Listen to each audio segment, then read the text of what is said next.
Hello दोस्तों, नमस्कार। मैं डॉक्टर मनीष सर अपने चैनल में आपका स्वागत करता हूं। आइए दोस्तों, आज हम लोग पढ़ते हैं ट्रांसफार्मर के बारे में। ट्रांसफार्मर क्या होता है, इसका सूत्र क्या होता है, इसकी संरचना क्या होती है, इसका क्या यूज होता है, इन सारी चीज़ों के बारे में हम लोग समझेंगे। तो आइए स्टार्ट करते हैं। ट्रांसफार्मर, ध्यान से देखें। ट्रांसफार्मर अनेक उद्देश्यों के लिए एसी वोल्टता को एक मान से दूसरे अधिक या कम मान में परिवर्तित करना या रूपांतरित करना आवश्यक हो जाता है। तो आप देख रहे हैं कि अलग अलग उद्देश्यों के लिए जो हमारा प्रत्यावर्ती धारा होती है, एसी वोल्टता होती है, विभव होता है एसी, इसके मान को कम करने की ज़रूरत पड़ती है या फिर कभी इसके मान को अधिक करने की ज़रूरत होती है, अर्थात एक रूप से दूसरे रूप में बदलने की ज़रूरत होती है। तो हमें एक यंत्र की ज़रूरत पड़ती है जिसे ट्रांसफार्मर कहते हैं। अनेक उद्देश्यों के लिए एसी वोल्टता को एक मान से दूसरे अधिक या कम मान में परिवर्तित करना आवश्यक हो जाता है। ठीक है, तो अनेक उद्देश्य के लिए एसी वोल्टता के एक मान को दूसरे अधिक मान में या कम मान में परिवर्तित करना जरूरी हो जाता है। ऐसा अन्योन्य प्रेरण के सिद्धांत पर आधारित एक युक्ति के द्वारा किया जाता है जिसे ट्रांसफार्मर कहते हैं। ठीक है, अन्योन्य प्रेरण के सिद्धांत पर आधारित एक डिवाइस है, एक यंत्र है जिसे ट्रांसफार्मर कहा जाता है। तो ट्रांसफार्मर क्या है? ट्रांसफार्मर अन्योन्य प्रेरण के सिद्धांत पर कार्य करने वाला एक यंत्र है जो अनेक उद्देश्यों के लिए एसी वोल्टता के मान को अधिक या कम करने में यूज किया जाता है।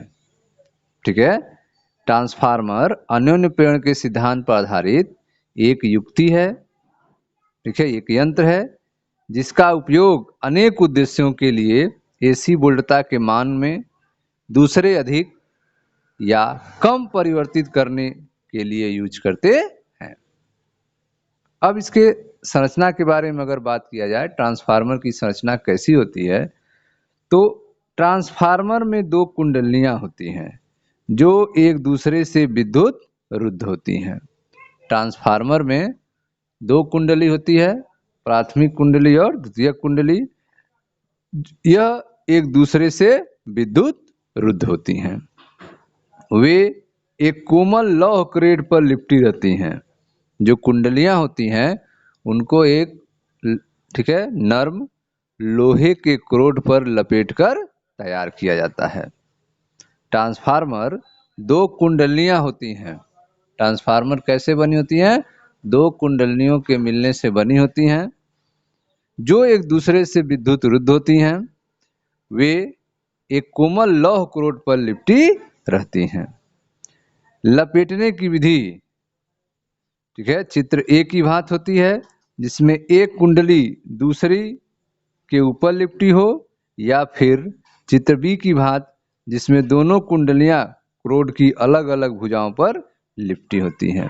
ठीक है, तो आप देख रहे हैं कि लपेटने की विधि जो है दो तरह से होती है। लपेटने की विधि जो है दो तरह से है। पहला है कि एक ही कुंडली पर, ठीक है, प्राथमिक और द्वितीयक दोनों लपेटा किया जाए, या फिर दूसरा है कि अलग अलग कुंडली हो और उन पर लपेटा जाए। ठीक है, एक कुंडली को प्राथमिक कुंडली कहते हैं जिसको एनपी लपेटे होते हैं। कुंडली को क्या कहेंगे? प्राथमिक कुंडली। एक कुंडली को प्राइमरी कॉइल, प्राथमिक कुंडली कहेंगे, और जिस पर कितने लपेटे होते हैं, नंबर ऑफ टर्न कितना होता है, एनपी लपेटे हैं। दूसरी जो कुंडली होती है उसको द्वितीयक कुंडली कहते हैं और जिस पर एनएस लपेटे होते हैं। अब फिगर हम समझें ध्यान से, देखें।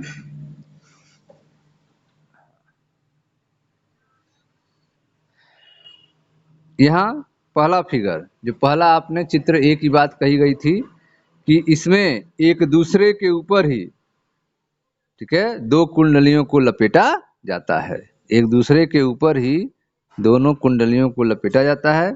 यह आपकी प्राथमिक कुंडली, यह द्वितीयक कुंडली, और दोनों को एक ही, ठीक है, एक दूसरे के ऊपर लपेटते हैं और यह आपका कोमल लोहे का क्रोड है। कोमल लोहे का क्रोड है जिसके ऊपर प्राथमिक और द्वितीयक दोनों कुंडली को लपेटते हैं। दूसरा तरीका है कि कोमल लोहे के क्रोड पर प्राथमिक कुंडली को एक अलग भुजा पर लपेटा जाए और द्वितीयक कुंडली को एक अलग भुजा पर लपेटा जाए। ठीक है, तो किसी ट्रांसफार्मर में प्राथमिक और द्वितीयक कुंडली को लपेटे की दो व्यवस्था हो सकती हैं।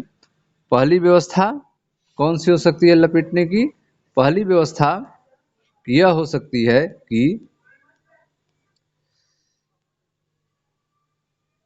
देखें ध्यान से, पहली व्यवस्था यह हो सकती है कि लोहे क्रोड के एक ही सिरे पर प्राथमिक और द्वितीयक दोनों को लपेटा जाए, और दूसरी व्यवस्था हो सकती है कि कोमल लौह क्रोड के दो भुजाओं पर, एक पर प्राथमिक को और एक पर द्वितीयक को लपेटा जाए। ठीक है, प्राथमिक को NP से और द्वितीयक को NS से प्रदर्शित किया जाता है। प्रायः प्राथमिक कुंडली निवेशी कुंडली होती है और द्वितीयक कुंडली ट्रांसफार्मर की निर्गत कुंडली होती है। ठीक है, नॉर्मल कंडीशन में कहा जाए तो प्राथमिक कुंडली ही क्या होती है? निवेशी कुंडली होती है।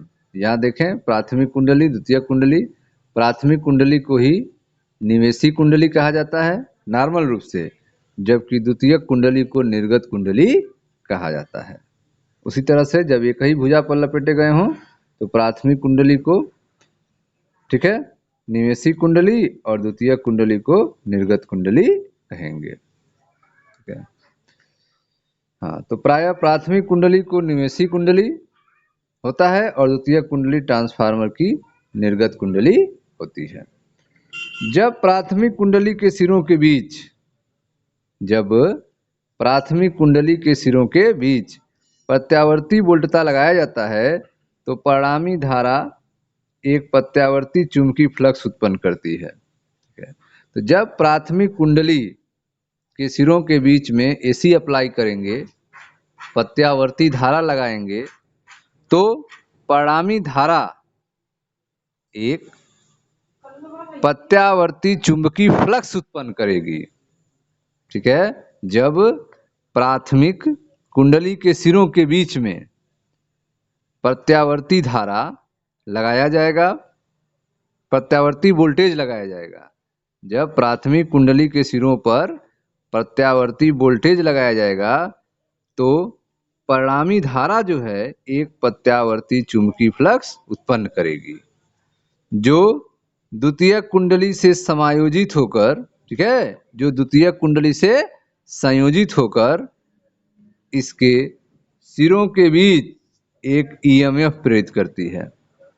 तो जब ट्रांसफार्मर के प्राथमिक कुंडली के सिरों के बीच प्रत्यावर्ती वोल्टता लगाते हैं, जब ट्रांसफर के प्राथमिक कुंडली के सिरों के बीच प्रत्यावर्ती वोल्टेज लगाते हैं तो परिणामी धारा एक प्रत्यावर्ती चुंबकीय फ्लक्स उत्पन्न करती है, जो द्वितीयक कुंडली से संयोजित होकर, ठीक है, जो द्वितीयक कुंडली से संयोजित होकर इसके सिरों के बीच एक EMF उत्पन्न कर देती है, एक विद्युत वाहक बल प्रेरित करता है।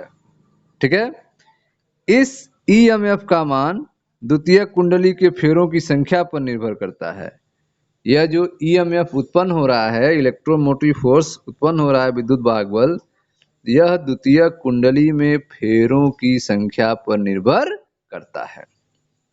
ठीक है, तो जब प्राथमिक कुंडली के सिरों के बीच प्रत्यावर्ती वोल्टेज लगाएंगे तो परिणामी धारा एक प्रत्यावर्ती चुंबकीय फ्लक्स उत्पन्न करेगी, जो द्वितीयक कुंडली से संयोजित होकर इसके सिरों के बीच में एक EMF प्रेरित कर देगी, एक विद्युत वाहक बल उत्पन्न कर देगी, और यह जो EMF का होगा इसका मान द्वितीयक कुंडली के फेरों की संख्या पर निर्भर करती है।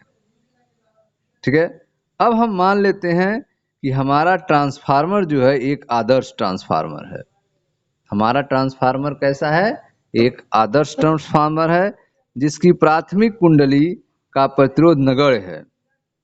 हमारा ट्रांसफार्मर जो है आदर्श ट्रांसफार्मर है जिसकी प्राथमिक कुंडली का प्रतिरोध नगण्य है और क्रोड का संपूर्ण फ्लक्स प्राथमिक और द्वितीयक दोनों कुंडली से गुजरता है। ठीक है, मान ले रहे हैं कि जो हमारा ट्रांसफार्मर है एक आदर्श ट्रांसफार्मर है जिसकी प्राथमिक कुंडली का प्रतिरोध नगण्य है। क्रोड का संपूर्ण फ्लक्स जो है वह प्राथमिक और द्वितीयक दोनों कुंडलियों से होकर गुजरता है। ठीक है, प्राथमिक कुंडली के सिरों के बीच वोल्टता Vp लगाने से, प्राथमिक कुंडली के सिरों के बीच में वोल्टेज लगा रहे हैं, कौन सा? Vp, primary voltage. प्राथमिक कुंडली के सिरों के बीच वोल्टता Vp लगाने से माना किसी क्षण t पर इस कुंडली का प्रत्येक फेरा क्रोड में फाई फ्लक्स उत्पन्न करता है। प्राथमिक कुंडली के सिरों के बीच वोल्टता Vp लगाने पर मान ले रहे हैं कि किसी समय t पर, किसी क्षण t पर इस कुंडली का प्रत्येक फेरा, इस कुंडली का प्रत्येक फेरा, किस कुंडली का? NP का, प्राथमिक कुंडली का प्रत्येक फेरा जो है क्रोड में फाई फ्लक्स उत्पन्न करता है। ठीक है, तो NP का प्रत्येक फेरा क्रोड में फाई फ्लक्स उत्पन्न करता है। ठीक है, तब NS लपेटों वाली द्वितीयक कुंडली के सिरों के बीच प्रेरित EMF या वोल्टता S है। ठीक है, जो द्वितीयक कुंडली है उनमें लपेटों की संख्या कितनी है? NS। इनके सिरों के बीच जो विभवांतर है EMF या इसे वोल्टता ES कहते हैं। ठीक है, यह ES क्या है? द्वितीयक कुंडली का EMF है। ES विद्युत वाहक बल है ES। ES का मान क्या होगा? तो ES बराबर माइनस NS d∅dt। द्वितीयक कुंडली के सिरों के बीच प्रेरित विद्युत वाहक बल या वोल्टता ES बराबर minus NS d∅dt, minus N d∅dt। ठीक है, प्रत्यावर्ती फ्लक्स फाई प्राथमिक कुंडली में भी एक EMF प्रेरित करती है। प्रत्यावर्ती फ्लक्स जो है फाई वह प्राथमिक कुंडली में भी एक EMF प्रेरित करती है जिसे पश्च विद्युत वाहक बल कहते हैं। इसे क्या कहते हैं? पश्च विद्युत वाहक बल कहते हैं। तो आप देख रहे हैं कि जब प्राथमिक कुंडली के सिरों के बीच प्रत्यावर्ती वोल्टता लगाई जाती है तो परिणामी धारा एक प्रत्यावर्ती चुंबकीय फ्लक्स उत्पन्न करती है जो द्वितीयक कुंडली से संयोजित होकर उसके सिरों के बीच में एक विद्युत वाहक बल प्रेरित कर देती है। यह विद्युत वाहक बल का मान द्वितीयक कुंडली में फेरों की संख्या पर निर्भर करता है। मान ले रहे हैं कि हमारा ट्रांसफार्मर एक आदर्श ट्रांसफार्मर है जिसकी प्राथमिक कुंडली का प्रतिरोध नगण्य है। क्रोड का संपूर्ण फ्लक्स प्राथमिक और द्वितीयक दोनों कुंडलियों से गुजरता है। ठीक है, प्राथमिक कुंडली के सिरों के बीच वोल्टता Vp लगाने पर मान ले रहे हैं किसी क्षण t पर इस कुंडली का प्रत्येक फेरा क्रोड में फाई फ्लक्स उत्पन्न करता है। ठीक है, तब NS लपेटों वाली द्वितीयक कुंडली के सिरों के बीच प्रेरित EMF या वोल्टता ES बराबर माइनस NS d∅dt होगा। समीकरण प्रत्यावर्ती फ्लक्स फाई, प्रत्यावर्ती फ्लक्स फाई प्राथमिक कुंडली में भी एक EMF उत्पन्न करता है जिसे पश्च विद्युत वाहक बल कहते हैं। इसका मान होता है EP बराबर माइनस NP d∅dt। EP बराबर माइनस NP d∅dt। ठीक है, लेकिन ईपी बराबर वीपी, ठीक है। जो प्राथमिक कुंडली का विद्युत वाहक बल है वह प्राथमिक कुंडली के वो लगाए गए वोल्टेज के बराबर अगर हो, यदि ईपी बराबर वीपी, यदि ऐसा नहीं होता है, ठीक है, यदि ईपी वीपी के बराबर न हो तो, यदि ईपी बराबर वीपी यदि ऐसा नहीं होता है तो प्राथमिक कुंडली में अनंत परिमाण की धारा प्रवाहित होगी। यदि प्राथमिक कुंडली का ईपी विद्युत वाहक बल ईपी और उस पर लगाया गया विभव वीपी आपस में बराबर नहीं होंगे तो प्राथमिक कुंडली में अनंत परिमाण का धारा प्रवाहित होगा। यदि द्वितीय कुंडली के सिरे मुक्त हों, यदि द्वितीय कुंडली के सिरे मुक्त हों अथवा इससे बहुत कम धारा ली जा रही हो तो पर्याप्त सन्निकट मान ES बराबर VS होगा, ठीक है। यदि द्वितीय कुंडली के सिरे क्या हो, मुक्त हो अथवा इससे बहुत कम धारा ली जा रही हो तो पर्याप्त सन्निकट मान जो होगा वह ES बराबर VS होगा। अब यहाँ पे VS जो है वह द्वितीय कुंडली के सिरों के बीच वोल्टता है, ठीक है। तो इस तरह से हम समीकरण जो ES बराबर -NS d∅dt और EP बराबर -NP d∅dt की तुलना करें तो हम लिखेंगे ES VS है, EP VP है, तो VS बराबर -NS d∅dt और VP बराबर -NP d∅dt, ठीक। अब इन दोनों समीकरणों को देखा जाए ध्यान से तो, ठीक है, यहां से माइनस माइनस कैंसिल हो जाएगा, d∅dt कैंसिल हो जाएगा, बचेगा VS बटे VP बराबर NS बटे NP। VS बटे VP बराबर NS बटे NP हमें समीकरण मिलेगा, ठीक है। VS बटे VP बराबर NS बटे NP, ठीक है। तो इस तरह से आपने देखा कि NS लपेटों वाली द्वितीय कुंडली के सिरों के बीच प्रेरित विद्युत वाहक बल या वोल्टता ES है और जिसका मान -NS d∅dt है, ठीक है। जिसका मान कितना है, ES d∅dt है, ठीक। प्रत्यावर्ती फ्लक्स फाई प्राथमिक कुंडली में भी एक EMF उत्पन्न करता है जिसे पश्च विद्युत वाहक बल कहते हैं EP। EP बराबर होता है -NP d∅dt, लेकिन ES बराबर VS और EP बराबर VP, लेकिन EP बराबर VP यदि ऐसा नहीं होता है तो प्राथमिक कुंडली में अनंत परिमाण की धारा प्रवाहित होती है, और यदि द्वितीय कुंडली के सिरे मुक्त हों अथवा इससे बहुत कम धारा ली जा रही हो तो पर्याप्त सन्निकट मान तक ES बराबर VS।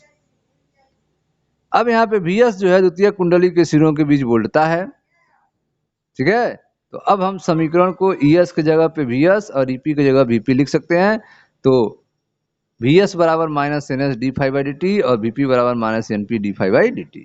इन दोनों की तुलना किया जाए तो d∅dt कैंसिल हो जाएंगे, माइनस से माइनस बच जाएगा VS बटे VP बराबर NS बटे NP। VS बटे VP बराबर NS बटे NP, ठीक है। अर्थात द्वितीय कुंडली पर लगाया गया विभव बटे प्राथमिक कुंडली पर लगाया गया विभव बराबर होगा द्वितीय कुंडली में फेरों की संख्या बटे प्राथमिक कुंडली में फेरों की संख्या के। अब ध्यान दीजिए, देखिए ध्यान से, ध्यान दीजिए कि उपरोक्त संबंध की व्युत्पत्ति में हमने 3 परिकल्पनाओं का उपयोग किया है जो इस प्रकार है। तो अभी जो समीकरण आपको मिला, समीकरण क्या मिला था, VS बटे VP, VS बटे VP बराबर NS बटे NP, ठीक है। द्वितीय कुंडली के सिरों के बीच लगाया गया विभवांतर बटे प्राथमिक कुंडली के सिरों के बीच लगाया गया विभवांतर बराबर द्वितीय कुंडली में फेरों की संख्या बटे प्राथमिक कुंडली में फेरों की संख्या। यह संबंध की व्युत्पत्ति जो है हम 3 परिकल्पना का उपयोग किए हैं। पहला कि प्राथमिक कुंडली का प्रतिरोध और इसमें प्रवाहित होने वाली धारा कम है। प्राथमिक कुंडली का प्रतिरोध और इसमें प्रवाहित होने वाली धारा कम है। दूसरा जो यूज किया है कि प्राथमिक और द्वितीयक कुंडली में समान फ्लक्स बाहर निकल पाता है। प्राथमिक और द्वितीयक कुंडली में समान फ्लक्स बाहर निकल पाता है। और तीसरा, द्वितीयक कुंडली में बहुत कम धारा प्रवाहित हो रही है। द्वितीयक कुंडली में बहुत कम धारा प्रवाहित हो रही है। तो इस तरह से जो हमें VS बटे VP बराबर NS बटे NP संबंध मिला है, वह 3 परिकल्पनाओं का उपयोग उसमें किया गया था। पहला उपयोग, प्राथमिक कुंडली का प्रतिरोध और इसमें प्रवाहित होने वाली धारा कम है, यह मान लिया गया था। प्राथमिक और द्वितीयक कुंडली से समान फ्लक्स बाहर निकल पाता है। और तीसरा, द्वितीयक कुंडली में बहुत कम धारा प्रवाहित होती है। इस 3 कंडीशन को मानते हुए हमने सूत्र निकाला था VS बटे VP बराबर NS बटे NP। ठीक है। यदि यह मान लिया जाए कि ट्रांसफार्मर की दक्षता 100% है, कोई ऊर्जा क्षय नहीं होता है। यदि मान लें ट्रांसफार्मर की दक्षता 100% है और कोई ऊर्जा की क्षय नहीं हो रही है, तो निवेशी शक्ति निर्गत शक्ति के बराबर होगी। निवेशी शक्ति निर्गत शक्ति के बराबर होगी। P बराबर IV। P बराबर IV, अर्थात निवेशी शक्ति और निर्गत शक्ति बराबर होगी, तो IP VP बराबर IS VS हो जाएगा। IP VP बराबर IS VS, अर्थात निवेशी शक्ति बराबर निर्गत शक्ति। कब? यदि ट्रांसफार्मर की दक्षता 100% हो तब। IP VP बराबर IS VS। यद्यप कुछ न कुछ ऊर्जा क्षय तो सदैव होता ही है, फिर भी यह एक अच्छा सन्निकट है, क्योंकि एक भली प्रकार अभिकल्पित ट्रांसफार्मर की दक्षता 95% से अधिक होती है। ठीक है। तो एक भली प्रकार के, एक अच्छे क्वालिटी के अभिकल्पित ट्रांसफार्मर की दक्षता 95% से अधिक होती है। तो इस तरह से अगर हम समीकरण को सन्निकट करें, सभी समीकरण को मिलाएं, तो यह हो जाएगा IP बटे IS बराबर VS बटे VP बराबर NS बटे NP। ठीक है। IP बटे IS बराबर VS बटे VP बराबर NS बटे NP, यह हमें समीकरण मिल जाएगा। प्राथमिक कुंडली की धारा बटे द्वितीयक कुंडली की धारा बराबर प्राथमिक कुंडली पर लगाया गया विभव बटे द्वितीयक कुंडली पर लगाया गया विभव बराबर प्राथमिक कुंडली में फेरों की संख्या द्वितीयक कुंडली में फेरों की संख्या बटे प्राथमिक कुंडली में फेरों की संख्या। ठीक है। तो IP बटे IS बराबर VS बटे VP बराबर NS बटे NP। अब चूंकि I और V दोनों का दोलन आवृत्ति वही है जो AC स्रोत का है। ठीक है। I, धारा I और विभव V दोनों की दोलन आवृत्ति वही है जो AC स्रोत का है। अतः यह जो समीकरण हमें मिला है, ठीक है, समीकरण 49 से संगत राशियों के आयामों और RMS मानों का अनुपात भी प्राप्त होता है। ठीक है। अब हम देख सकते हैं कि ट्रांसफार्मर किस प्रकार वोल्टता और धारा के मान को प्रभावित करता है। ठीक है। किस तरह से ट्रांसफार्मर वोल्टेज और धारा के मान को प्रभावित करता है, तो आप सूत्र से लिख सकते हैं VS बराबर NS बटे NP इंटू VP या IS बराबर NP बटे NS इंटू IP। अर्थात यदि द्वितीयक कुंडली में प्राथमिक कुंडली से अधिक फेरे हों, NS ग्रेटर देन NP हो, NS का मान अधिक हो NP की तुलना में, यदि द्वितीयक कुंडली में प्राथमिक कुंडली से अधिक फेरे हों अर्थात NS ग्रेटर देन NP हो, तो वोल्टता बढ़ जाएगा, वोल्टेज क्या होगा, बढ़ जाएगा, अर्थात VS ग्रेटर देन VP होगा। ठीक है। इस प्रकार की व्यवस्था को ऊंचाई ट्रांसफार्मर कहा जाता है। जब VS ग्रेटर देन VP होगा, कब होगा, जब NS ग्रेटर देन NP होगा। यदि द्वितीयक कुंडली में प्राथमिक कुंडली से अधिक फेरे हों अर्थात NS ग्रेटर देन NP हो, तो वोल्टता बढ़ जाएगा, VS ग्रेटर देन VP हो जाएगा, और इस प्रकार की व्यवस्था को स्टेप अप ट्रांसफार्मर कहा जाता है, ऊंचाई ट्रांसफार्मर कहा जाता है। ठीक है, आगे देखें। तथापि इस व्यवस्था में द्वितीयक कुंडली में धारा प्राथमिक कुंडली से कम होती है। इस व्यवस्था में द्वितीयक कुंडली में धारा प्राथमिक कुंडली से कम होती है, अर्थात NP/NS लेस देन 1 या IS लेस देन IP। जैसे यदि किसी ट्रांसफार्मर की प्राथमिक कुंडली में 100 और द्वितीयक कुंडली में 200 फेरे हों तो NS/NP क्या हो जाएगा? 2 हो जाएगा। 200/100 क्या हो जाएगा? 2 हो जाएगा। और NP/NS क्या हो जाएगा? NP/NS मतलब 100/200 तो 1/2 हो जाएगा। अतः 220 वोल्ट 10 एम्पियर का निवेश बढ़कर 440 वोल्ट निर्गम 5 एम्पियर पर देगा। 220 वोल्ट 10 एम्पियर का निवेश जो है वो बढ़कर 440 वोल्ट का निर्गम 5 एम्पियर पर देगा। ठीक है, पहला कंडीशन। यदि द्वितीयक कुंडली में प्राथमिक कुंडली से कम फेरे हों, यदि द्वितीयक कुंडली में प्राथमिक कुंडली से कम फेरे हों अर्थात NS लेस देन NP हो तो यह ट्रांसफार्मर अपचयी ट्रांसफार्मर कहलाता है, स्टेप डाउन ट्रांसफार्मर कहलाता है। जब द्वितीयक कुंडली में प्राथमिक कुंडली से कम फेरे हों, ठीक है, NS लेस देन NP तो यह ट्रांसफार्मर अपचयी ट्रांसफार्मर कहलाता है। इस ट्रांसफार्मर में VS लेस देन VP और IS लेस देन IP अर्थात वोल्टता कम हो जाती है और धारा बढ़ जाती है। वोल्टता कम हो जाती है और धारा बढ़ जाती है। ठीक है, तो इस तरह से दो ट्रांसफार्मर आपने देखा, ऊंचाई ट्रांसफार्मर और अपचाई ट्रांसफार्मर, स्टेप अप ट्रांसफार्मर और स्टेप डाउन ट्रांसफार्मर। ठीक है, ऊपर प्राप्त की गई समीकरण आदर्श ट्रांसफार्मर के लिए ही लागू होता है। ठीक है, जो समीकरण आपको मिला VS/NS/NP/VP या IS/NP/NS/IP या फिर कह सकते हैं कि IP/IS VS/VP/NS/NP, ऊपर प्राप्त की गई समीकरण आदर्श ट्रांसफार्मर पर ही लागू होता है, अर्थात जिसमें कोई ऊर्जा की क्षय नहीं होती है। लेकिन वास्तविक ट्रांसफार्मर में निम्नलिखित कारण से अल्प मात्रा में ऊर्जा की क्षय होती है। वास्तविक ट्रांसफार्मर में अल्प मात्रा में ऊर्जा की क्षय होगी। उसके क्या क्या कारण है ऊर्जा क्षय होने के? तो पहला है फ्लक्स क्षरण, फ्लक्स लिंकेज, दूसरा है कुंडलों का प्रतिरोध, तीसरा है भंवर धाराएं और चौथा है सौथिल्य।